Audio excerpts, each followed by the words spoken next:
I spent my whole life giving my daughter everything. My time, my love, my dreams. But one phone call from her would shatter 45 years of motherhood in less than 30 seconds. The doctor's waiting. Room was filled with that familiar hospital quiet. The kind of silence that hums with whispers, coughs, and the ticking of an old wall clock. I sat there clutching my purse, waiting for my name to be called, when my phone began to ring. Seeing Angela's name on the screen made me smile instinctively. My only daughter. My reason for getting up every morning. But the moment I answered, that warmth disappeared. Her voice was sharp, cold in a way I had never heard before.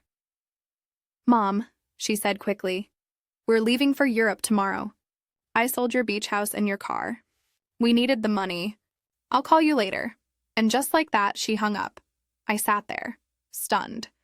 The noise around me blurred into nothing. My hands began to shake. I tried to make sense of what she'd just said, but all I could hear was that single word, sold, the beach house. The old Ford truck. The last pieces of my husband's memory. Gone. I should have cried, but I didn't. Instead, a strange calm washed over me. The kind that feels less like peace and more like awakening after a long, bitter dream. My name is Antonia Brooks, 71 years old. And in that moment, I realized I had raised a stranger. It had been 6 months since my husband, Robert, passed away. He died the way he lived, quietly, gently, over breakfast one ordinary morning. He poured me coffee with his favorite smile, kissed my forehead, and said, "Good morning, my love." Those were the last words I ever heard from him. After the funeral, Angela had been everywhere. She visited often, brought groceries, insisted I see doctors, and said things like, "You need to take better care of yourself now, Mom." I thought it was love. Now I knew it was strategy. That beach house wasn't just a property. It was the place where Robert and I had built our life, piece by piece. He bought it when Angela was 15, after years of saving every penny from his job as a city bus driver. Every summer we'd escape there. We cooked together, celebrated birthdays, even fought there, and always made peace again before the sunset. And that old Ford pickup she sold? It was Robert's pride. He washed it every Sunday and refused to let anyone else change its oil. After his death, I used to sit inside it sometimes just to breathe in the faint scent of his cologne still trapped in the seats. Angela knew what that truck meant to me. That's what hurt the most, she knew. The nurse called my name, but I barely heard her. Inside the examination room, the doctor smiled and said I was in good health for my age. He told me to rest, eat better, maybe take a trip. I nodded politely, but my mind wasn't in that office. It was already back home, back to the dresser drawer where a sealed manila envelope waited. 3 days before Robert died, he had handed it to me, his eyes calm but serious. "Keep this somewhere safe," he had said. "Open it only when you feel ready." After his funeral, I'd tucked it away and forgotten about it. Until now, I left the clinic, walked to the bus stop, and sat down. I no longer had a car, at least according to my daughter. The sky was turning golden, the kind of evening Robert used to call the color of forgiveness. I smiled for the first time that day, a quiet, knowing smile. My daughter thought she had taken everything from me, but she had no idea what Robert had left behind. When I reached home, I went straight to my bedroom. The house felt emptier than ever, its silence heavier than grief itself. I opened the drawer and saw it. The envelope, untouched, waiting. My fingers trembled as I pulled it out. On the front, in Robert's careful handwriting, was my name, Antonia. I sat on the edge of our bed, the same one where we'd shared 45 years of laughter and mornings, and opened it slowly, as if the paper might breathe. Inside were papers, legal documents, certificates, and one letter, a letter that would change the course of my life and reveal a truth my daughter could never imagine. Robert's letter began with 4 words that made my heart stop. "My dear Antonia, forgive me." And from that moment, I realized my husband had left behind far more than love. He had left a secret fortune, and a plan that was about to rewrite everything. The paper trembled in my hands as I unfolded it. Robert's handwriting was neat, deliberate, the kind of penmanship that came from a man who always believed in doing things properly. At the top were 4 words that pierced straight through me.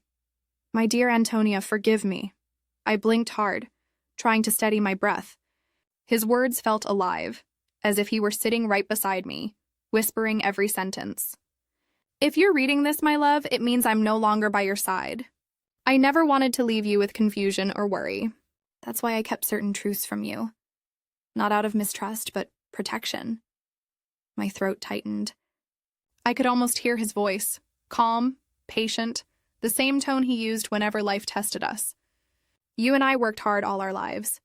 You managed the home, I drove buses for decades. Every extra dollar, every quiet Sunday we spent planning, I invested it carefully. You thought we owned only the beach house, but the truth is we have more. Much more. I pressed my palm to my chest as the room began to blur. Inside the envelope were property deeds, 7 of them. Apartment buildings, a downtown condo, a small motel near the coast, even a parking lot in the city. And attached were thick bank statements, filled with numbers I couldn't comprehend at first glance.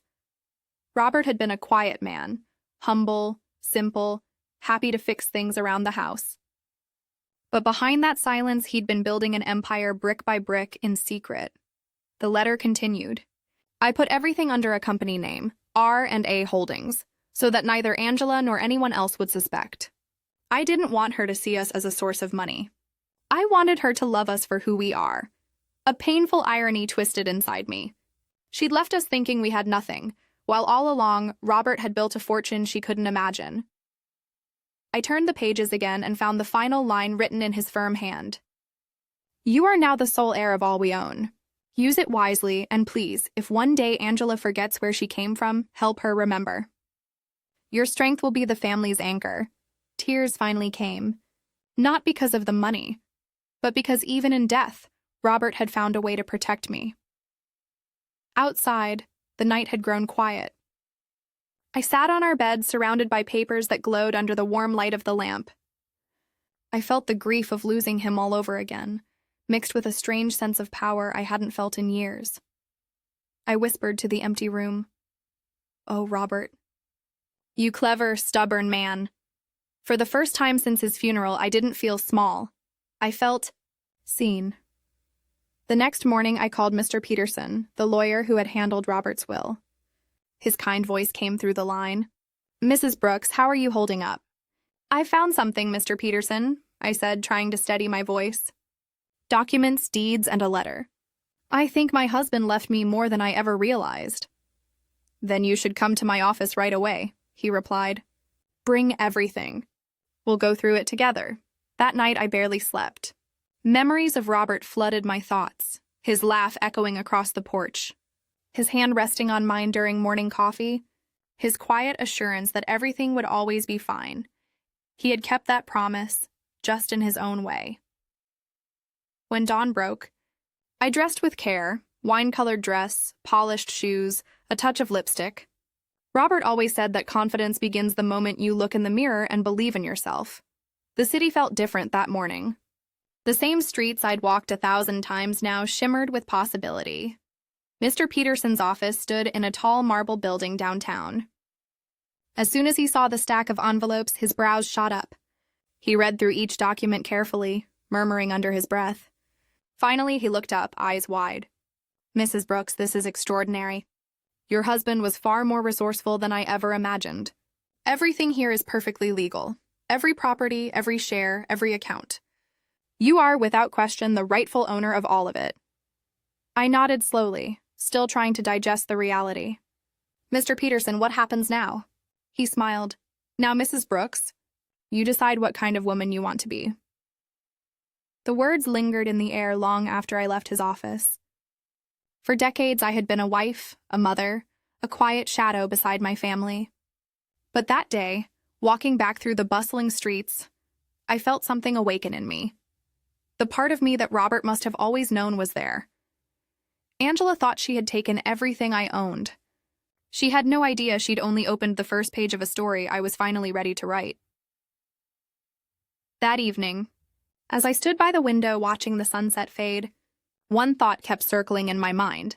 If Robert trusted me with this secret, he must have known what was coming. And he was right. Because Angela was about to call again, and this time, it wouldn't be to say goodbye. The sun was dipping low behind the rooftops when the phone rang again. For a split second, I thought it might be Robert, my mind still clinging to habits that refused to die. But when I picked it up, it was Angela. Her voice was soft this time, almost hesitant. "Mom, how are you feeling?" I paused, my fingers tightening around the receiver. "I'm fine, Angela. Just taking it easy." She let out a nervous laugh. "Good, that's good. I wanted to tell you that we finalized everything. The money from the house and the truck has already been transferred." I could hear the pride in her tone, the confidence of someone who believed she'd done something clever. "We deposited your share into your account," she continued. "It's not a lot, but it should cover your expenses for a few months." "We thought 30% was fair?" 30%? I smiled, though she couldn't see it. "How generous of you, sweetheart. And when are you leaving?" "This afternoon. We're catching the evening flight to Paris. Edward says this business deal could change our lives." Of course it could.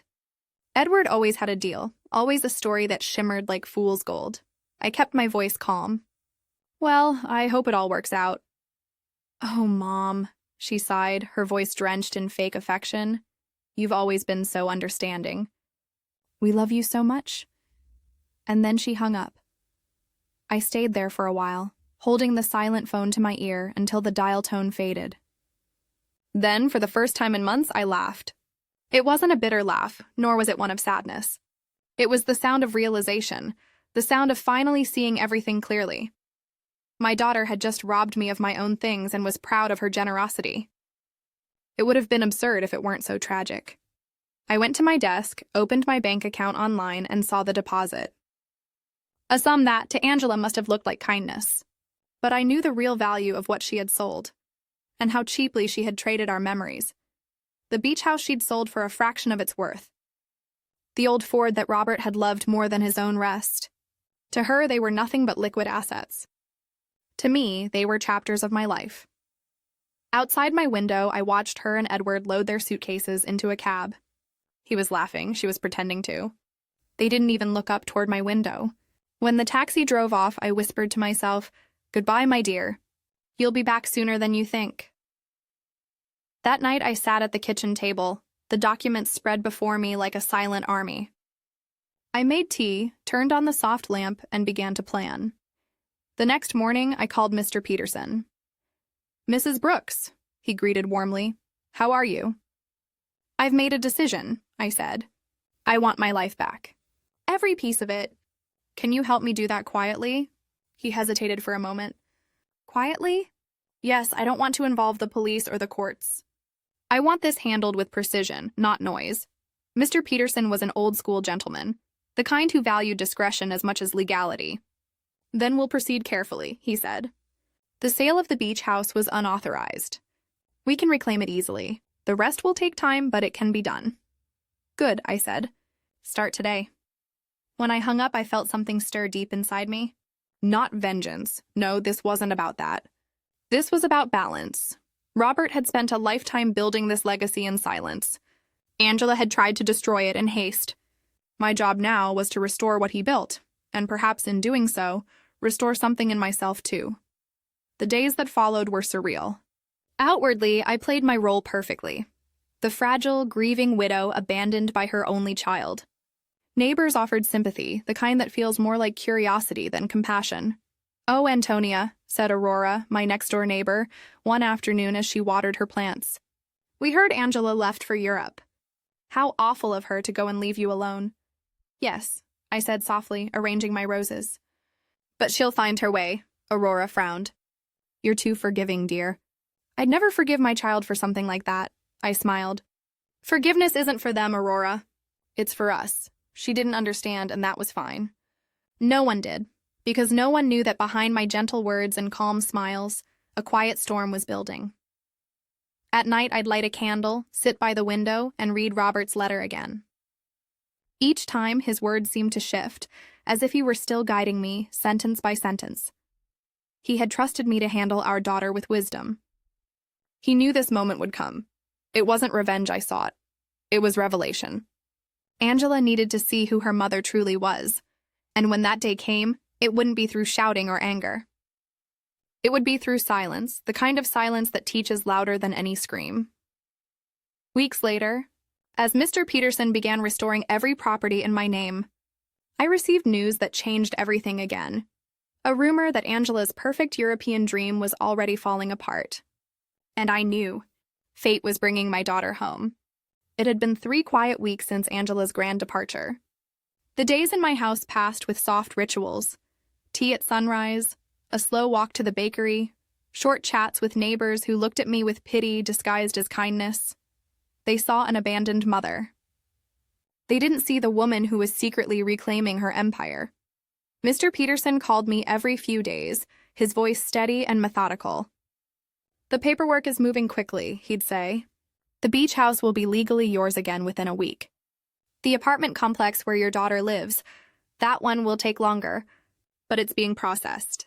Every night, I'd sit by the lamp with Robert's letter beside me, reading the same lines over and over. If one day Angela forgets who she is, remind her. I intended to do just that. By the end of the 3rd week, the universe started aligning faster than I expected. Aurora, my ever-observant neighbor, arrived at my door breathless one afternoon.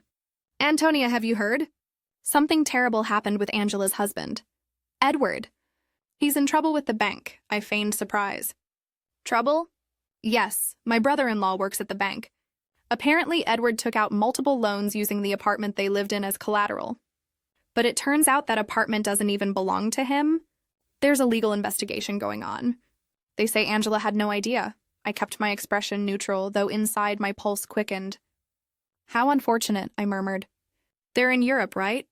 "For now. But my brother-in-law said Angela may have to come back to sort out the mess. The debts are piling up." After she left, I sat down slowly and let the information sink in.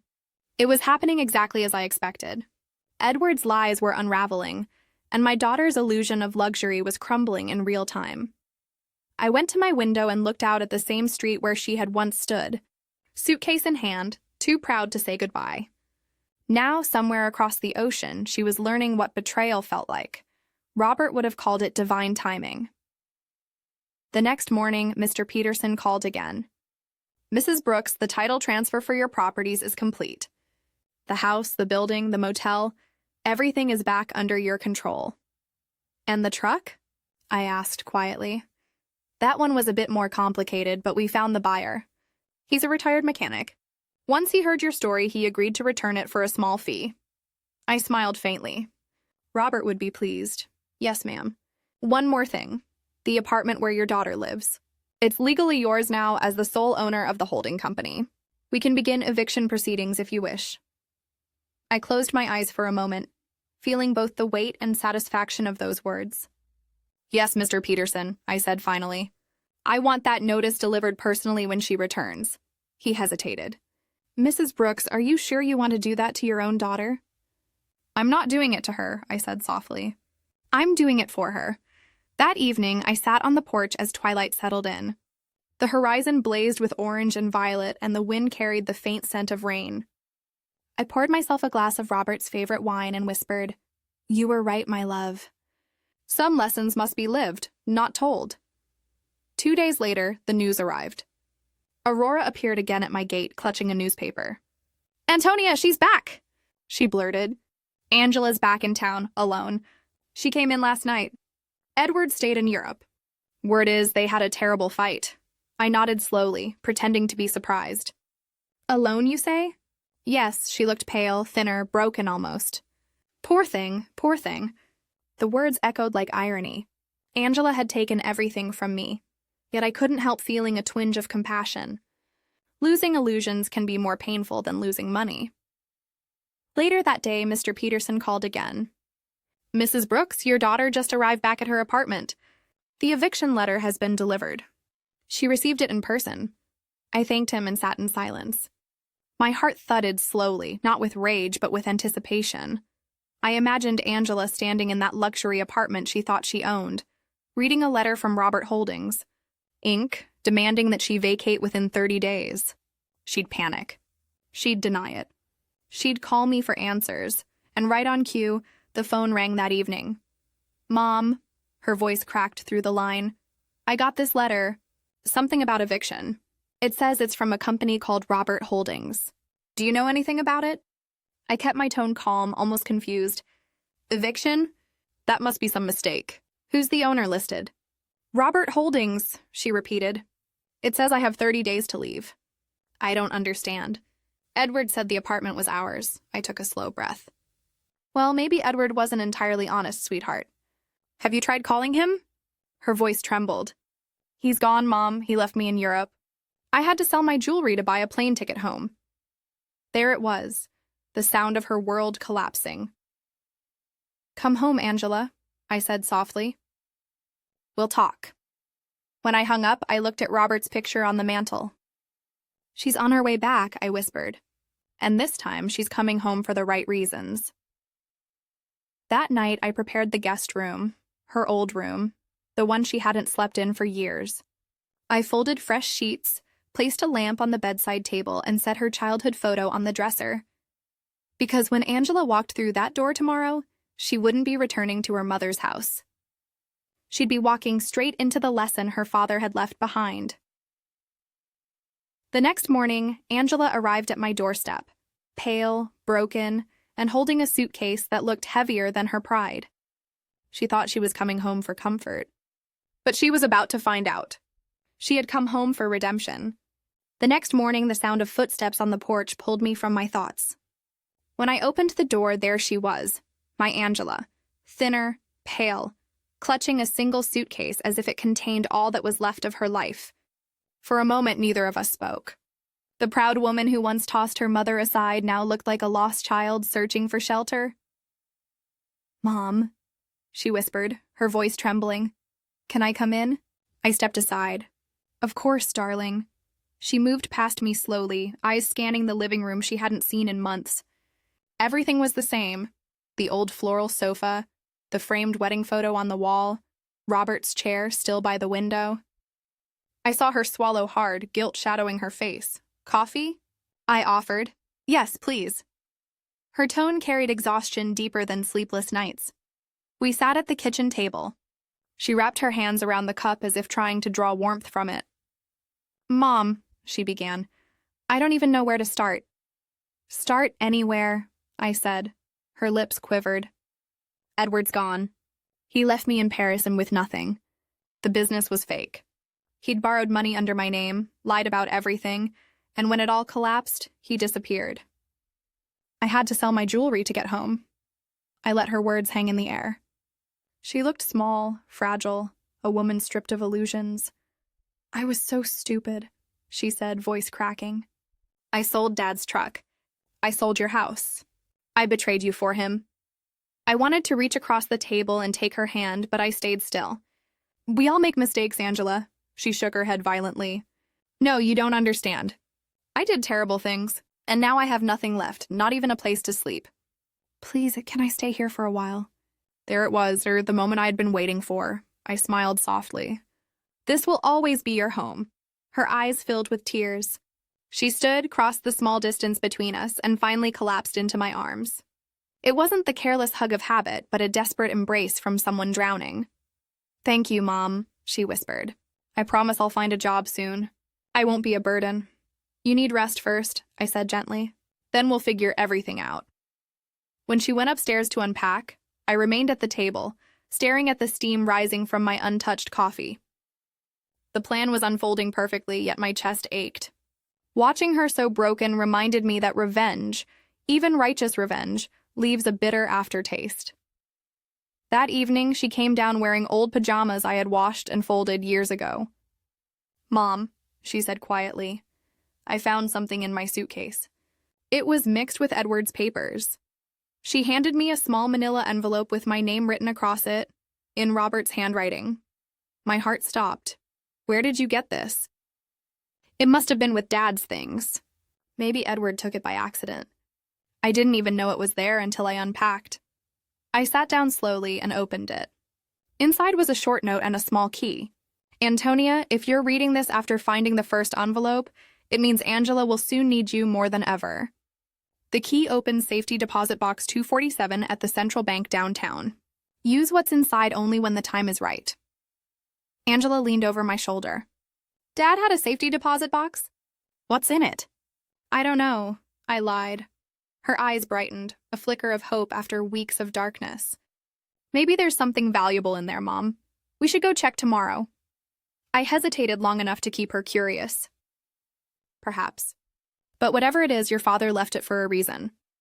That night after she went to bed, I sat alone by the window, the letter in my lap, the key resting in my palm.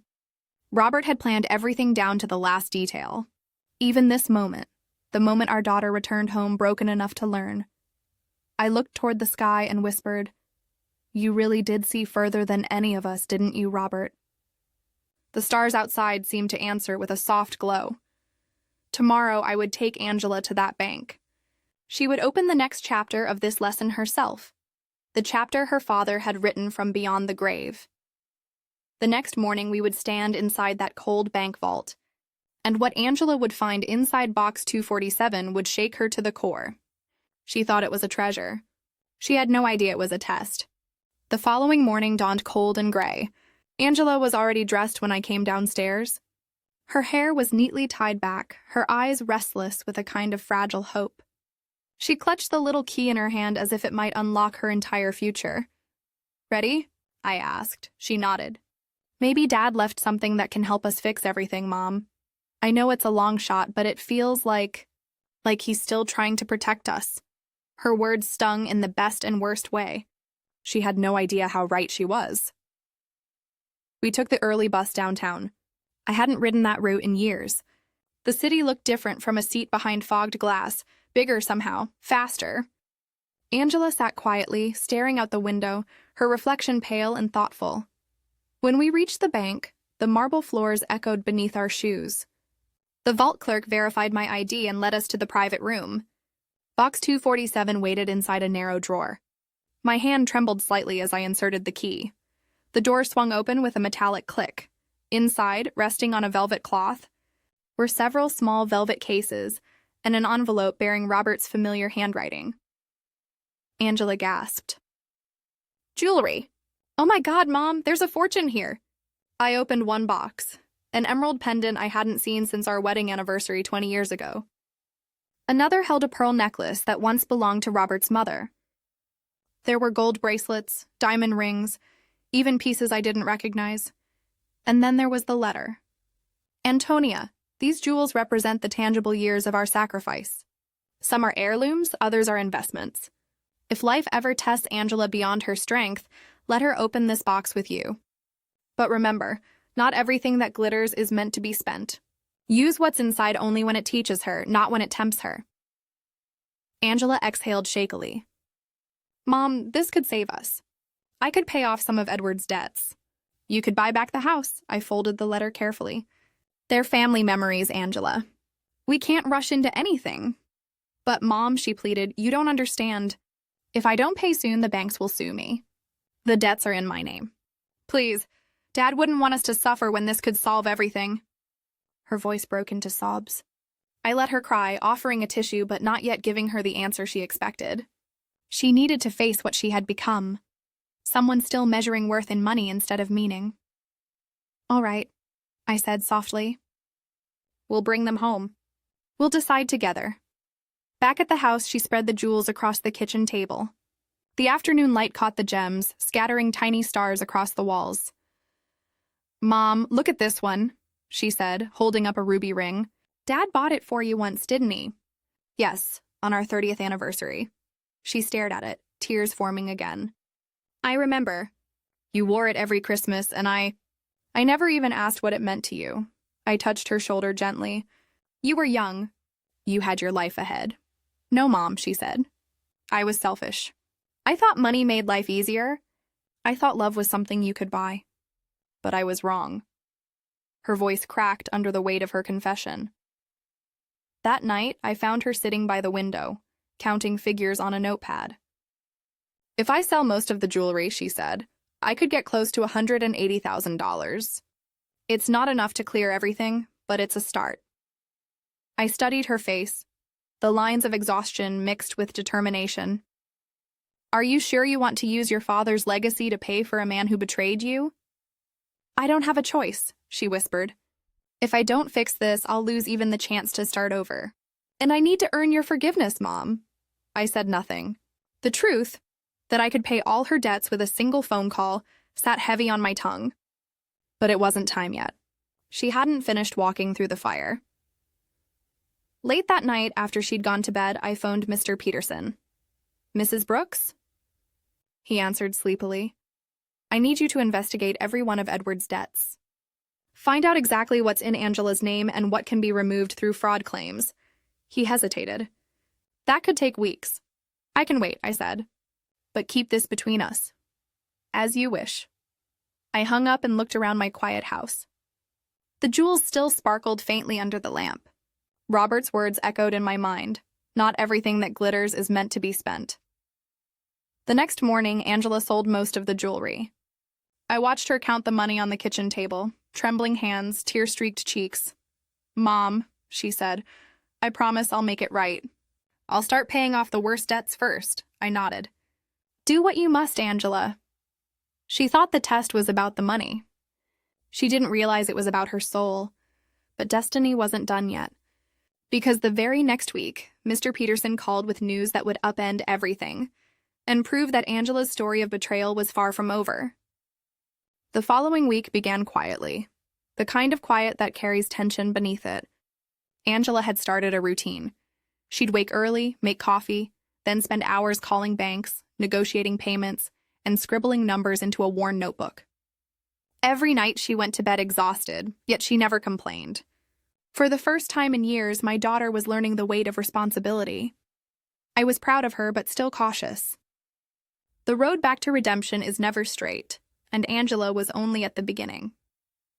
On Thursday morning, the phone rang. I recognized the number immediately. Mrs. Brooks, said Mr. Peterson, I have information about Edward's debts. Are you somewhere private? Yes, I said quietly, moving into Robert's old study. Tell me everything. He cleared his throat. Your instincts were correct. Edward owes more than $200,000. But that's not the worst part. He used forged documents with Angela's signature to secure some of those loans. Legally, she's responsible unless we can prove the fraud. I closed my eyes. Can we prove it? I believe so. My contacts overseas found that Edward left a trail. He's been staying in Paris, living with a young woman who worked at a hotel there. He's attempting to marry her for residency papers, but we discovered the marriage is fake. That alone exposes his criminal record. The words hit me like thunder. So Angela can be freed from those debts? With this evidence, yes, said Mr. Peterson. It will take a few weeks, but once processed, every fraudulent loan will be nullified. Your daughter will owe nothing, I exhaled slowly. Thank you, Mr. Peterson. Handle it quietly. She mustn't know about this yet? As you wish. You're protecting her even now? Yes, I said. But she needs to learn to protect herself first. After I hung up, I sat for a long time staring at the photograph of Robert that stood on the desk. He was smiling in it, holding a fishing rod from a trip we'd taken long ago. You were always 5 steps ahead, I whispered. Even from beyond, you're guiding me. That evening, Angela came home later than usual, her face flushed from the cold. Mom, I got a job, she said, breathless but smiling. It's not glamorous, but it's honest. I'll be cleaning offices at night. Part-time, but it's something. I looked at her, really looked at her. The same woman who once obsessed over luxury handbags and fine dinners was now proud of an ordinary job. That's wonderful, I said softly. Your father would be proud. She sat at the table sipping tea. You know, Mom, the woman who interviewed me asked why I wanted the job. I told her I needed to start over and learn what real work feels like. She said that was the best answer she'd heard in years. I smiled. Sometimes the simplest truth is the most powerful. She laughed gently. It's funny. I used to think people who did cleaning jobs had failed at life. Now I realize they're the ones holding everything together.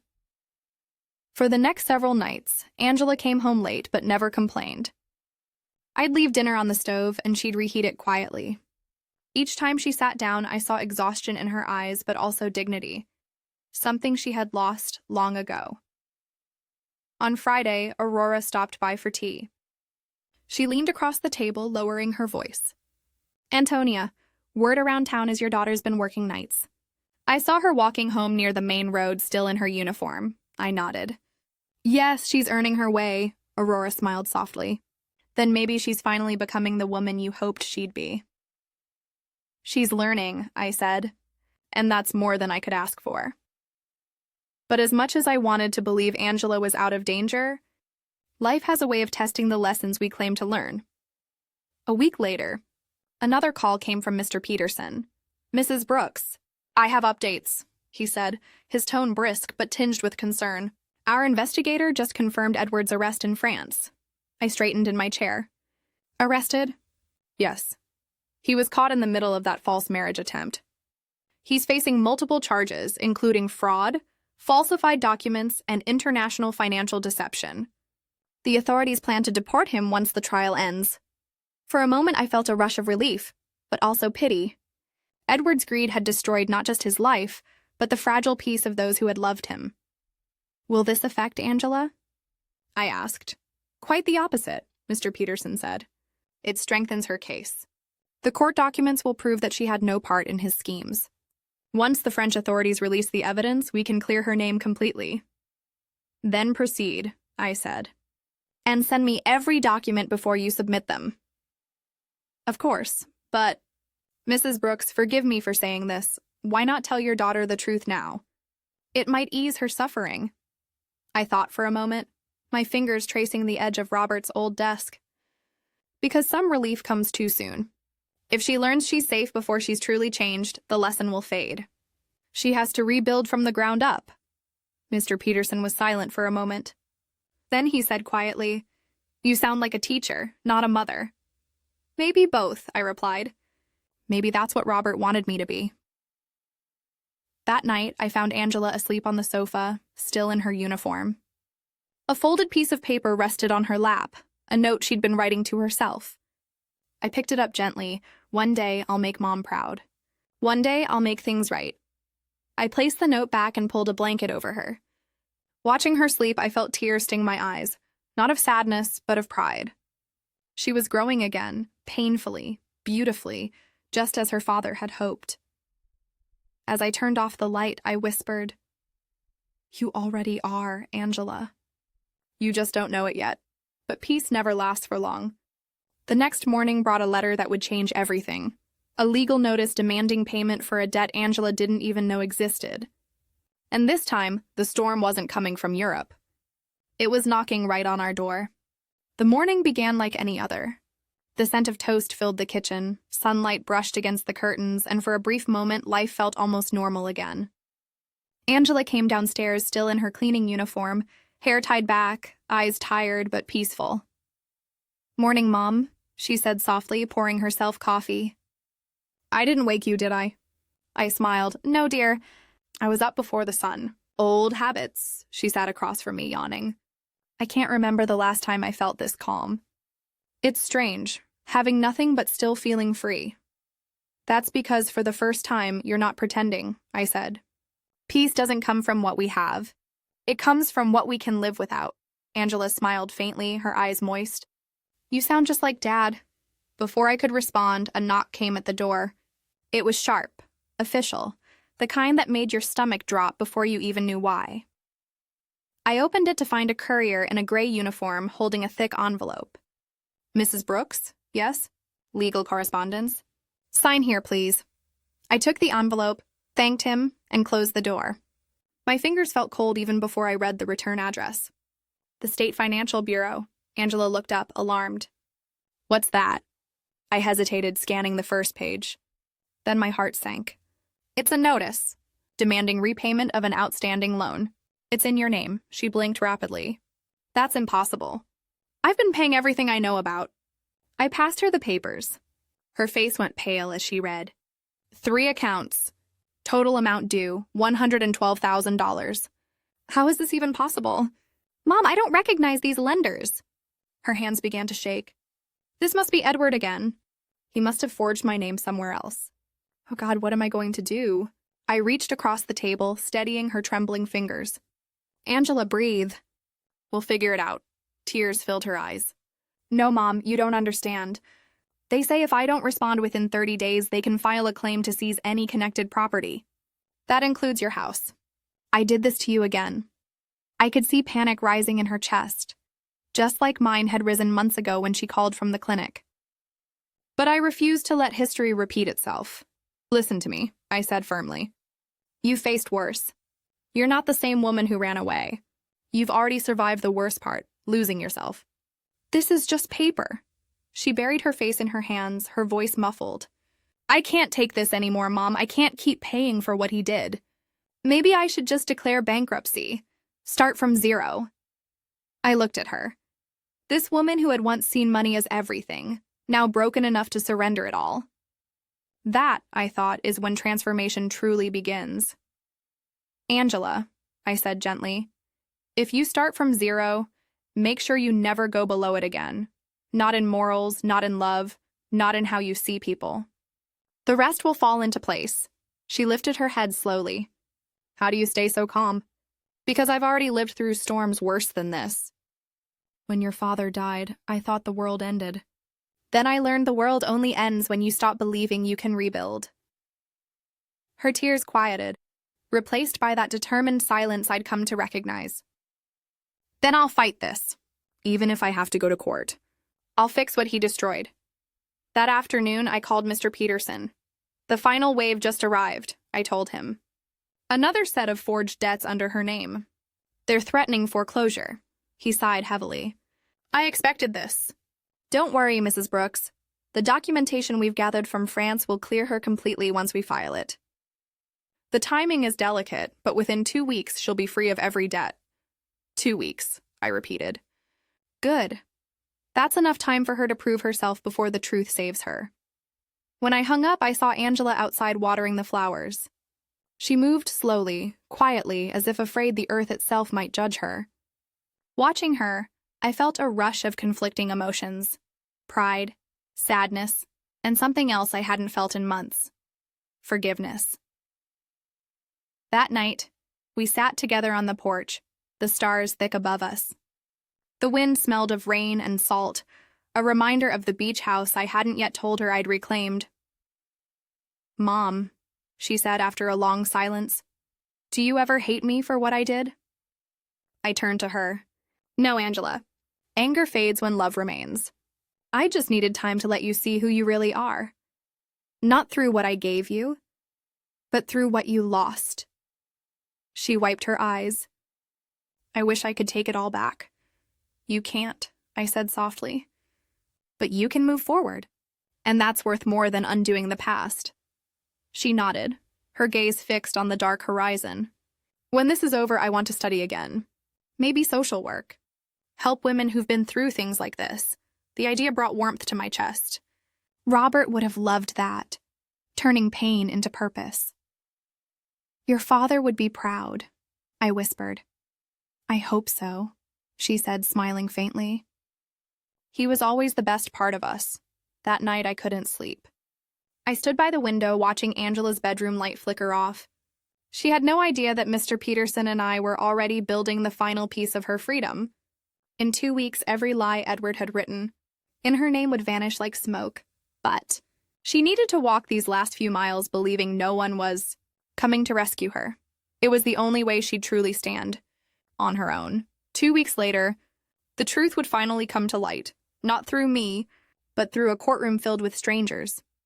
And when Angela learned who had really been protecting her all along, she wouldn't know whether to thank me or hate me. 2 weeks passed like the slow turning of pages in a heavy book. Each day began with the same quiet rhythm. Angela leaving early for work, me watching from the porch as she disappeared down the street in her plain uniform. The neighbors had stopped whispering by then. Pity had turned into respect. People could sense when a soul had started rebuilding itself. But the calm couldn't last.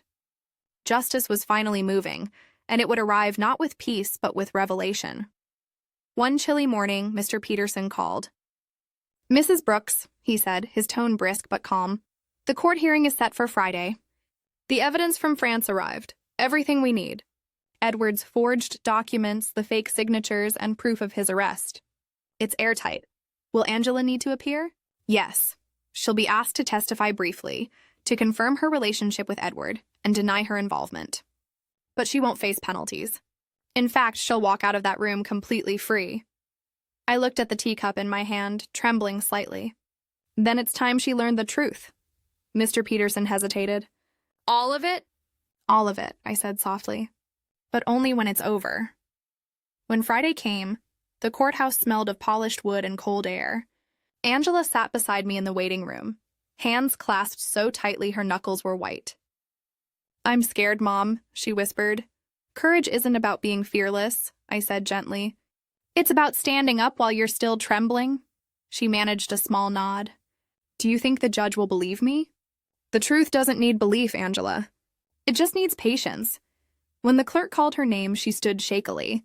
I squeezed her hand before she walked to the witness stand. My daughter, once too proud to ask for help, now stood in front of strangers to face the ghosts of her own mistakes.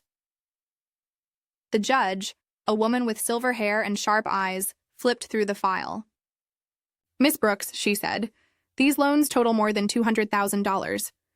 Are you aware your husband signed them under your name? Angela's voice was low but steady.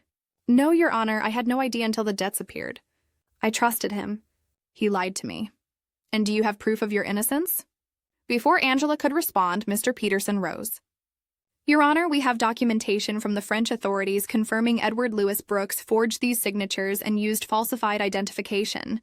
My client is the victim, not the accomplice. The courtroom fell silent as Peterson laid out the papers. Every signature compared, every forgery exposed. The truth unfolded like a carefully written script, one Robert himself might have planned years ago. The judge reviewed the documents for several minutes, her expression unreadable. Finally, she looked up. The evidence is clear. Miss Brooks, you bear no responsibility for these debts. The charges are dismissed. Angela exhaled sharply, her shoulders trembling as tears welled in her eyes. Thank you, Your Honor. The judge's gaze softened. You've been through enough. I hope this gives you a chance to rebuild. When the gavel struck, it echoed like thunder through the quiet room. It wasn't just the end of a case, it was the end of her punishment. Outside the courthouse, Angela collapsed into my arms. Mom, she cried, it's over. I'm free. I can finally breathe again. I held her close, brushing her hair from her face.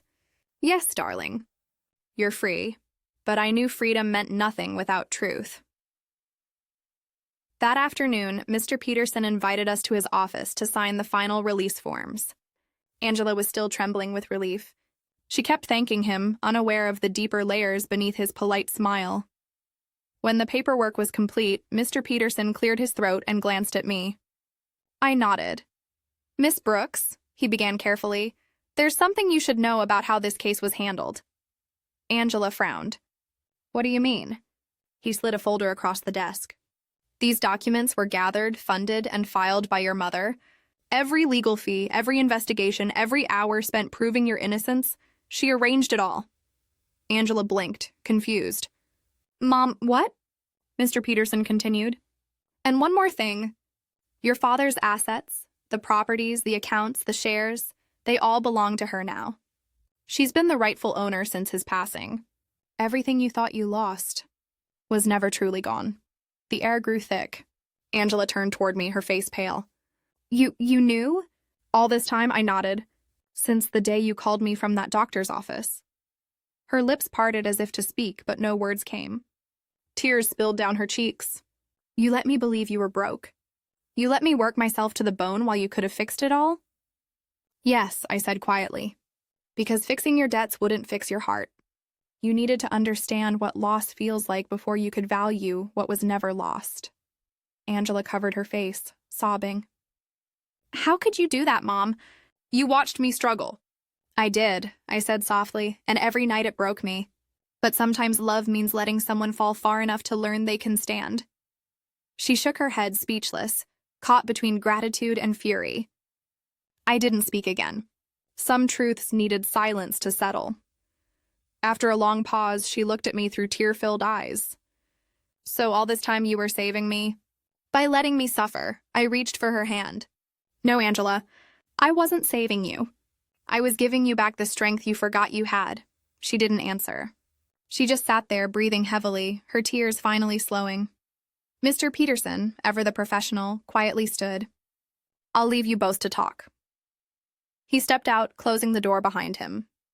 For a long time, neither of us spoke.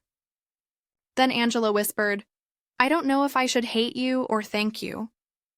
"Then do both," I said, smiling sadly. "That's how most lessons begin." That night, Angela didn't come to dinner. Her bedroom door stayed closed, her silence heavy.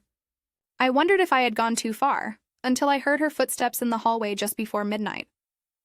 And when she finally spoke, her words would change everything once again. The house was wrapped in silence that night, the kind of silence that weighs more than words. The clock in the hallway ticked endlessly, each sound echoing through the dark. I sat by the living room window, unable to sleep, a cup of tea gone cold beside me. Upstairs, Angela's door had stayed closed since we came home from the courthouse. She hadn't eaten. She hadn't spoken. Only quiet footsteps once or twice, pacing, stopping, starting again. I wondered if I'd done the right thing. There are moments when love feels cruel and truth becomes too sharp to hold. I thought maybe I should have told her sooner. Maybe she wasn't ready to carry the weight of everything Robert and I had built. But then I remembered the look on her face when the judge freed her. That quiet strength. That unspoken gratitude beneath the tears. No, she was ready. She just didn't know how to face me yet.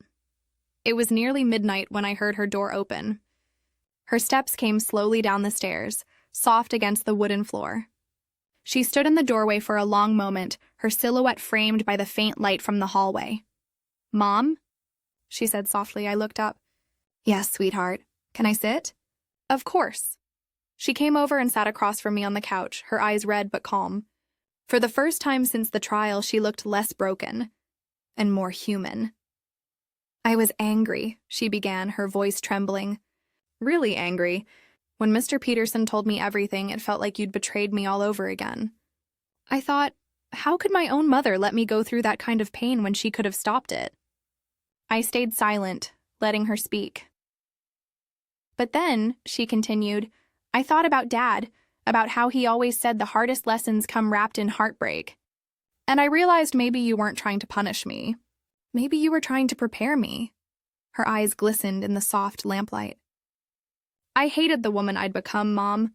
The one who sold your home, your car, your memories, just to feel rich. And I think maybe I had to lose everything to see that." I reached for her hand. "You didn't lose everything, Angela. You just lost what wasn't meant to stay." She squeezed my fingers gently. "And you never stopped believing in me, did you?" "No," I whispered. "Not for a single day," she exhaled shakily, wiping a tear. "You're a better woman than I ever gave you credit for. I used to think you were weak because you forgave too easily. But now I see forgiveness isn't weakness. It's courage." The words filled the room like a prayer I'd been waiting years to hear. She looked up at the photo of Robert on the mantel. "Dad knew, didn't he? He knew I'd make a mess of things, and he trusted you to fix me." I smiled faintly. "Your father believed in people more than they believed in themselves. He used to say every mistake is just an unopened gift. You just have to be brave enough to unwrap it." Angela laughed softly through her tears. "That sounds like him." We sat in silence for a moment, listening to the hum of the old refrigerator and the distant sound of a car passing by. Then she took a deep breath. "Mom," she said, "I want to help now. I don't want you carrying everything alone. Let me be part of the company, the properties, all of it. I don't want to inherit anything. I want to earn it." Her words hit deeper than she could imagine. For years I'd dreamed of hearing them, but never thought I would. "You already earned it, Angela?" I said softly. "You earned it the day you faced your mistakes instead of running from them." She shook her head. "No, Mom, I need to do this right. I'll work, I'll learn, and I'll rebuild everything we lost together. Not as your daughter, but as your partner." A tear slipped down my cheek, quiet and warm. "Then that's exactly what we'll do." Angela leaned forward and wrapped her arms around me. This time, the embrace wasn't desperate or ashamed. It was whole. The kind of hug that speaks the words two hearts can't say aloud. After a while, she whispered, "I forgive myself because you forgave me first. And I promise, I'll never make you regret it. I kissed her hair. You already kept that promise, my love. When she finally went back upstairs, I stayed by the window watching the moonlight fall over the garden. The same garden Robert had planted years ago, when Angela was just a little girl helping him dig the soil. The roses had survived every season just like us. For the first time in a long while, the house felt alive again. Not with noise or laughter, but with peace. The kind of peace you only earn through pain. I closed my eyes and whispered to the night, "We did it, Robert. She's home again." And though the room was still, I swear I felt him there. Not as a ghost, but as warmth, as light, as love finally come full circle. But even peace can carry surprises. The next morning, a letter arrived in Robert's handwriting. One last message he had arranged to be delivered exactly 6 months after his death. And what it said would reveal the final secret he'd kept from us both. Morning sunlight poured through the kitchen window, warm and gentle, the kind that makes old wood glow like honey. The smell of freshly brewed coffee filled the room. For once, the air felt light. Angela was humming softly as she buttered her toast, a sound I hadn't heard in years. It was peace. Simple, honest peace.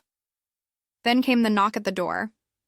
Angela wiped her hands on a towel and opened it. A man in a postal uniform stood there, holding a small aged envelope sealed with deep red wax. "Delivery for Mrs. Antonia Brooks," he said. I frowned. "For me?" "Yes, ma'am." Marked as timed correspondence. It was to be delivered 6 months after issuance. My heart skipped. 6 months. Robert had died exactly half a year ago. "Thank you," I whispered, taking it from him. Angela's expression shifted. "Mom, it's from Dad, isn't it?" The handwriting on the front was unmistakable. Steady, deliberate, the same graceful loops that had signed every birthday card and love note he ever wrote me. My hands trembled as I broke the seal. Inside was a short letter and a small brass key. Angela watched silently as I unfolded the paper. My eyes blurred before I even began to read. "My dearest Antonia, if you are reading this, it means half a year has passed since I left your side. I can imagine the quiet in the house, the empty chair across from you, and your strength keeping everything alive. You were always the steady heart of our family. But this letter isn't just for you. It's for both of you, for my 2 greatest loves. By now, the truth of our fortune must be known, and Angela must have faced the hardest parts of her journey. I always knew she would. I trusted that your heart would guide her home. This key belongs to a safe box at our old bank. Inside you will find the last part of what I prepared. Not money, but something worth more. It's a gift that belongs to Angela when she's ready." The rest of the letter was smudged with tears I hadn't noticed falling. At the bottom, Robert had signed it with the same simple words he'd written in every note he ever gave me. "With eternal love." Our Angela pressed her hand to her mouth. "Mom, what could it be?" I turned the brass key in my palm, still warm from the envelope. There's only one way to find out. That afternoon, we drove to the bank together. The same branch Robert and I had opened our first joint account in, decades ago, when we were just a young couple with dreams bigger than our pockets. The teller recognized me immediately and escorted us to the private vault area. My fingers shook as I turned the key in the numbered box. It opened with a soft click. Inside lay a single wooden box and another letter, shorter than the first. "If you've both made it this far, it means the storm has passed." Inside this box is a small piece of our family's story. It's a reminder that love, once lost, can still rebuild itself, if given patience, humility, and forgiveness. Angela opened the box carefully. Inside were dozens of small envelopes tied with a faded blue ribbon. On the top was a note that read, "Letters from your childhood, Angela. Every one of them I wrote but never sent." Angela froze. "He wrote me letters?" I nodded, speechless. She untied the ribbon, hands trembling. The first letter was dated July 15th, 1993, the summer she turned 8.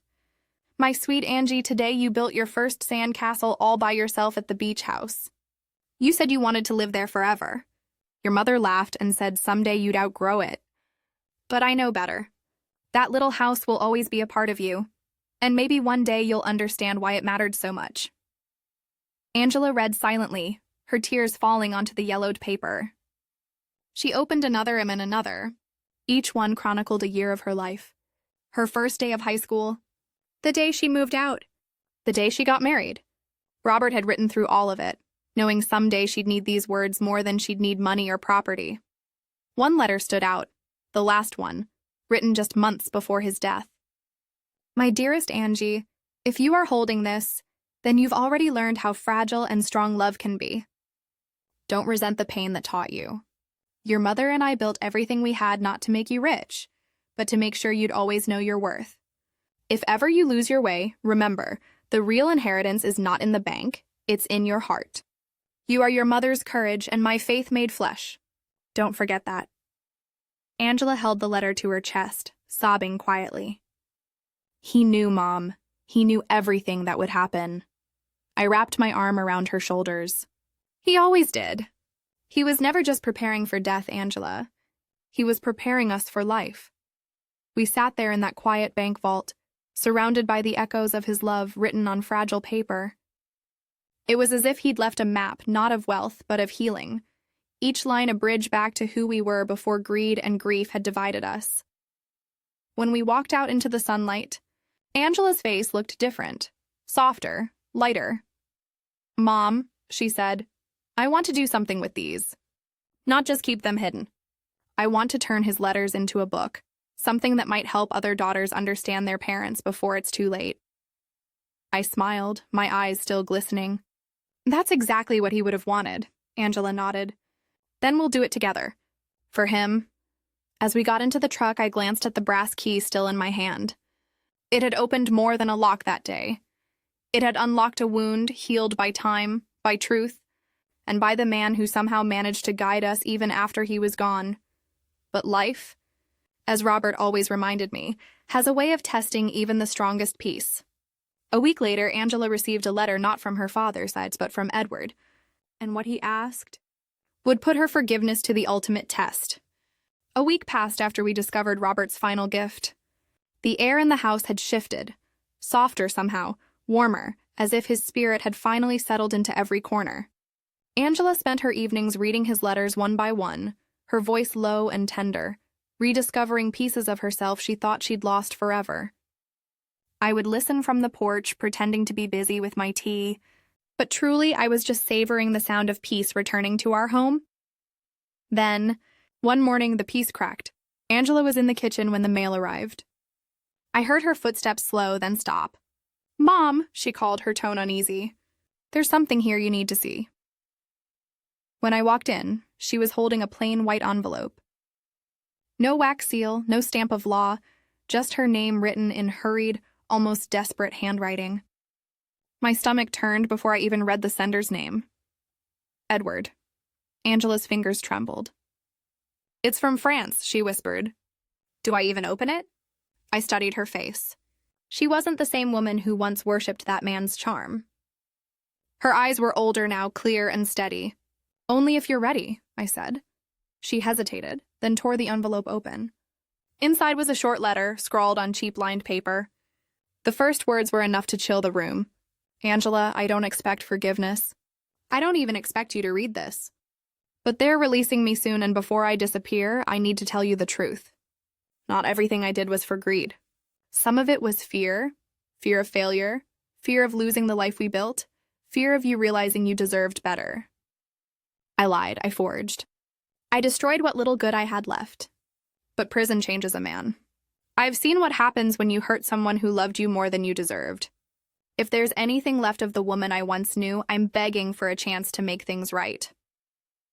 Angela stared at the words for a long time, her hands frozen, her breath caught between disbelief and memory. Then she folded the letter neatly and placed it on the table. Do you believe him? I asked gently. She shook her head. I don't know. For the first time in my life, I don't know what to feel. Anger, pity, sadness, they're all mixed together. I watched her for a moment, seeing the quiet war in her expression. He's asking for forgiveness, not permission, I said softly. That's a difference worth remembering. Angela gave a faint, bitter smile. He doesn't deserve forgiveness. Maybe not, I said. But you do, she looked up, confused. What do you mean? I mean, forgiveness isn't about letting him free, Angela. It's about freeing yourself from what he did.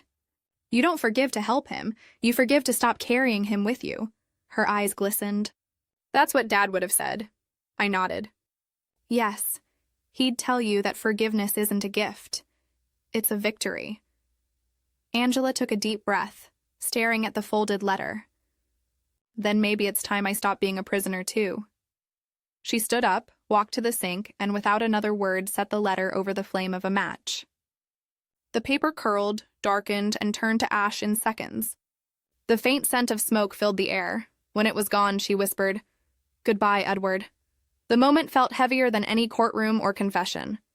It was closure, not the kind given by law, but the kind born of choice. Afterward, we drove to the beach house together. The ocean stretched endlessly before us, wild and blue under the afternoon light. Angela stood on the porch that Robert had built with his hands decades ago, the same place where she'd once run barefoot as a child. "Do you know what I realized, Mom?" she said, her voice carried by the wind. "Every mistake I made started the day I stopped listening. To Dad, to you, to my own conscience. I kept chasing the version of myself that didn't need anyone. But that woman never really existed," I smiled gently. "She existed for a while. But she had to break so the real Angela could grow." Angela turned toward the sea, her eyes steady, her shoulders finally free of the invisible weight she'd carried for so long. "Then this is my new beginning," she said softly. Later that evening, as we watched the sunset from the porch, she told me her decision. "I've spoken to the foundation board," she said. "They've agreed to turn the beach house into a recovery retreat for women starting over, those who've lost everything to love, money, or betrayal. I want it to be a place where they can rebuild, like I did." My throat tightened with emotion. "Your father would be so proud," she smiled. "I think he already knows." The weeks that followed were filled with motion. Construction teams, donations, meetings with counselors. The house that once held our family's best memories was now transforming into something even greater, a sanctuary for others to find theirs. Angela poured her heart into it, not from guilt, but from purpose. One evening, as we stood outside the nearly finished retreat, she said quietly, "Mom, do you think people can really change?" I looked at her, at the woman who had sold everything, lost everything, and rebuilt her life from ashes. "Only when they choose to," I said. "And you did." Angela smiled, a single tear catching the light of the setting sun. "Then I'll keep choosing it." Every day. When we went home that night, the house no longer felt heavy. It felt alive. Like love had finally done its work and rested. I poured 2 cups of tea and set one across the table, just as Robert used to do. Angela noticed and smiled. "For Dad?" "Always," I said. We toasted silently. To lessons, to loss. To life rebuilt not by luck, but by courage. That night, before I went to bed, I looked at Robert's photograph on the wall. "It's done," I whispered. Our daughter finally found herself. For the first time in years, I didn't feel alone. The house, the beach, the letters, the pain, it had all come full circle. What began as betrayal ended as rebirth, but stories like ours don't just end with peace. They continue in every woman who rebuilds, forgives, and finds strength in her scars. And as the first guests arrived at the retreat, one knock at the door would remind us that healing, like love, never truly finishes. The day we opened the retreat, the ocean was calm.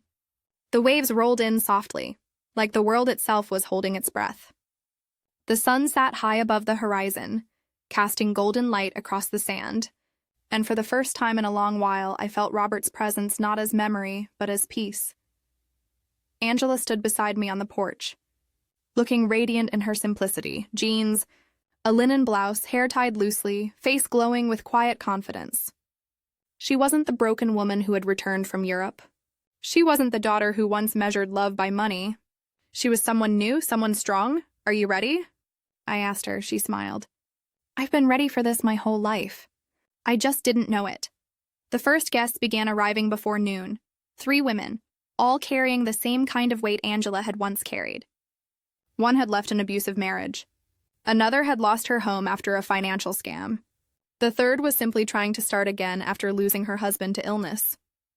Their eyes held exhaustion, fear, and the faint flicker of hope. Angela welcomed them personally, showing them around the room she'd decorated herself. Soft colors, light curtains, and small quotes framed on the walls. Each one had been taken from Robert's letters. "You're stronger than the storm that tried to drown you. Forgiveness is not forgetting. It's freedom. Love isn't about giving everything. It's about giving meaning." As I watched her speak to them, my heart swelled with pride. This was her redemption, not through wealth, but through service. At sunset, the women gathered in the main hall. Angela stood at the front, holding one of Robert's letters. Her voice trembled at first, then grew steady. "My father wrote this long before he knew how our lives would unfold. He said that when pain comes, you have two choices. Let it destroy you or let it rebuild you. I spent years letting it destroy me. But this place," she looked around at them, "this house gave me a chance to rebuild. And I hope it does the same for all of you." The women listened, some crying silently. When Angela finished, there was no applause, just a quiet understanding, the kind of silence that only exists when hearts recognize truth. After everyone went to bed, I found Angela sitting on the porch staring out at the dark horizon. The moonlight touched her face, soft and solemn. "Do you think they'll be okay?" she asked. "They already are," I said. "They came here looking for hope, and you gave it to them." She smiled faintly. "I used to think I'd never earn forgiveness. But maybe forgiveness isn't something you earn. Maybe it's something you build one day at a time." "That's exactly what you've done," I said. She leaned her head on my shoulder like she used to when she was little. "You know what I wish, Mom?" "What, sweetheart?" "That Dad could see this. That he could see what we turned all that pain into." I looked up at the stars. Endless, calm, familiar. "Oh, he sees it, Angela. He's been guiding us every step of the way." We sat there for a long time in silence, listening to the sound of waves hitting the shore, feeling the cool wind carry the scent of salt and new beginnings. Weeks passed, and the retreat grew. More women came. Some stayed for weeks, some for months. They cooked together, gardened, talked late into the night. Laughter began to echo through the hallways that once held only grief. Every smile, every healed soul, felt like another heartbeat returning to the house. One afternoon, while Angela and I were tending to the small garden near the porch, one of the guests approached us. Her name was Clara, a gentle woman in her 50s who had lost her home after her husband left. "Mrs. Brooks," she said, "I just wanted to thank you. I didn't think I'd ever smile again. But this place, it's more than a shelter. It feels like a second chance." Angela smiled, placing her hand over Clara's. "That's exactly what it's meant to be. A place to start over." When Clara walked away, I looked at my daughter. "You've become everything your father dreamed you'd be." Angela blushed, brushing soil off her hands. "And I couldn't have done it without you." That evening, as the sun sank behind the waves, I took out Robert's last photograph, the one from our 40th anniversary. His eyes sparkled with the same warmth that had filled our home all those years. I whispered softly, "You were right, my love. The lesson was never about money. It was always about love that survives even when life breaks it apart." Angela joined me, sitting quietly as the horizon turned crimson and gold. "Do you ever think about how different everything could have been if I hadn't made those mistakes?" "All the time," I said. "But then I realized we might never have found this version of us. Stronger, kinder, and more real." She smiled. "Maybe Dad knew that too. Maybe that's why he left the letters, so we'd find the lesson ourselves." We watched the final sliver of sun vanish into the water. The sky deepened into twilight, stars blooming like old promises kept. As we went inside, I felt something shift. Not an ending, but a continuation. The kind that doesn't belong to just one family anymore. The kind that carries forward in every woman who walks through that door, broken but willing to heal. Later that night, Angela placed a new plaque above the entrance. It read, "The Brooks House, a home for new beginnings." I traced my fingers over the letters, tears stinging my eyes. "Robert would have loved this," I whispered. Angela smiled. "No, Mom, he would have said, 'You finally listened.'" We both laughed softly, the kind of laugh that comes after years of sorrow. Gentle, forgiving, free. As I turned off the porch light, I looked back one last time. The sound of waves, the faint glow of candles inside, the quiet hum of life returning. It all felt like a promise kept. Our story hadn't ended in loss or revenge. It had ended in purpose, and as the wind swept through the house carrying the scent of sea and hope, I whispered to the stars, "Thank you, Robert." We finally did it. Every scar hides a story, every heartbreak carries a lesson, and every ending can become a new beginning. If this story touched your heart, share it. Someone out there might be standing at the edge of their own storm, waiting to hear that healing is possible.